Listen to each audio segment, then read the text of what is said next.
Hello everyone. So in this video we will see how to be secure while doing online shopping.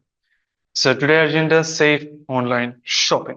So we have to secure our online transaction with the simple tips and tricks we are having today, and we will discuss each and everything in this video. So first of all, what type of risk we are having while doing the online shopping? So first one is a phishing, malware, and identity theft.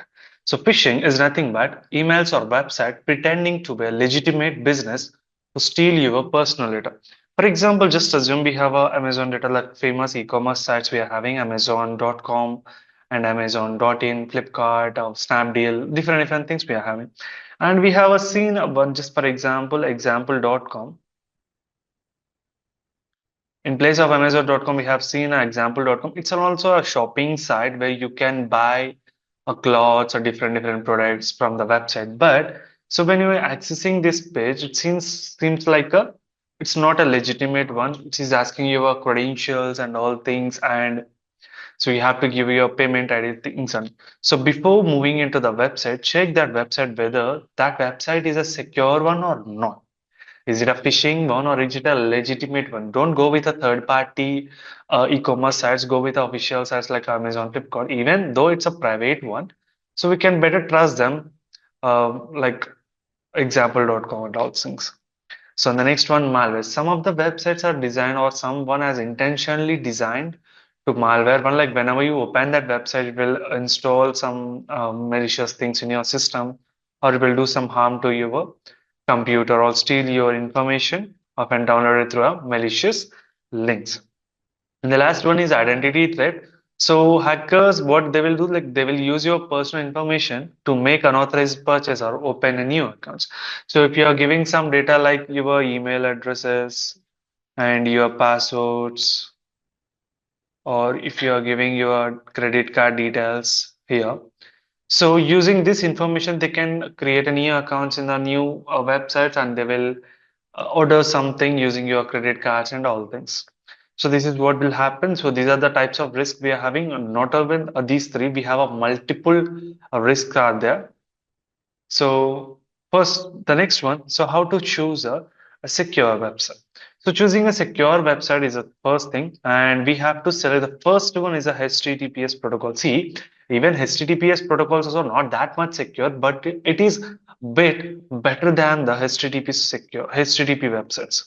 So you know what is the difference between HTTP and HTTPS website? So the only thing is encryption. So in a HTTPS, whatever the information you are providing, that information will be encrypted. So no one can able to see what type of, so what you are passing, like your credit card details or your credentials, everything, whatever you are giving input, it will be encrypted. But in the HTTP, everything will be in a plain text. So hackers will use the tools like Wireshark, BetterCap. So using these tools, they can easily get what is the credentials you are giving or what is the credit card numbers, everything they can see, CVV numbers, everything they can see. So you have to always look for a HTTPS protocol. So look for a HTTPS protocol in the website. You are indicating it's a secure connection. So next one, trust marks. So verify the presence of trust marks like not unsecure or steal a seal or make it a secure one, ensuring website is a legitimacy. So if you are using an antivirus in your software, not on security or McAfee, so it will suggest you and it will give an extension in the web browser like web security you need to turn on your computer. Then it will give you how much secure this website. If you are getting a tick, a trust mark, then you can visit that website. If you are getting a no, don't trust that website. Don't even try to open that website. Sometimes, even if you open the website, you're not doing anything. It will download some malicious files in your system. Then it will damage your system.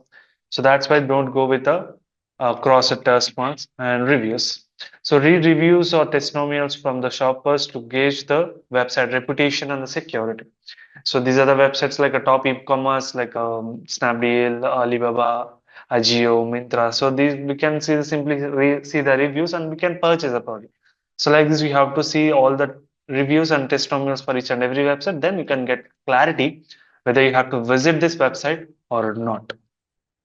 So this is the three ways we are having to choose a secure website so that you will get a secure transaction as well. And the next one, so you have to use a secure strong password. See, I have seen a lot of people are doing that same thing. So it is asking for the length of 8 characters and the variety of same uppercase, lowercase, letters, numbers you have to use and symbols you have to use. So minimum length is here the 12. So you have to ensure that so it should be a 12 characters length and it is having a uppercase, lowercase letters, and numbers, special characters, everything. And the uniqueness. So you have to follow uniqueness in your password. Otherwise, if it is a easily guessable password, anyone can hack that password. They can log in into your systems. So this should not be occur. So that's why you have to use some uniqueness in your passwords. See, I have seen some people like see, we are having a length of 8 and the variety of uppercase, lowercase, letters, numbers, and symbols, uniqueness. So what they'll use, so admin @123. So what they simply say, we are having uppercase letter and lowercase letters, special characters, numerical values, and it's more than 8 characters. So they think like this is a secure password, but it is not. It will take a 1 second to crack this password because hackers will always try with the admin password.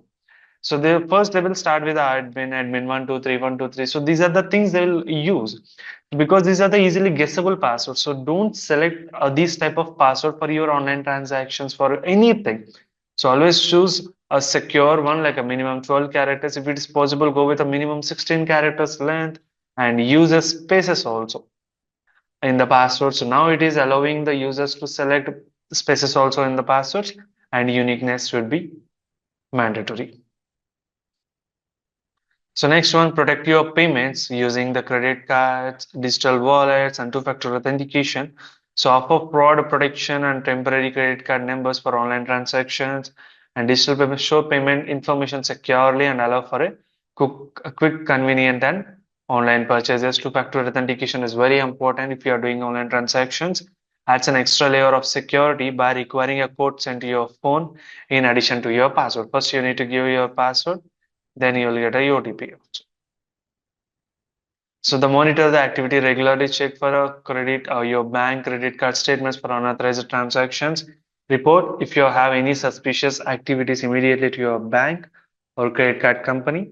Consider a fraud processing fraud monitoring services to alert you to any potential fraudulent activity. So these are the things you need to follow while doing the e-commerce or any online transactions that you are doing. So these are the steps you have to follow to be want to be secure one. And so this is what for today. Thank you.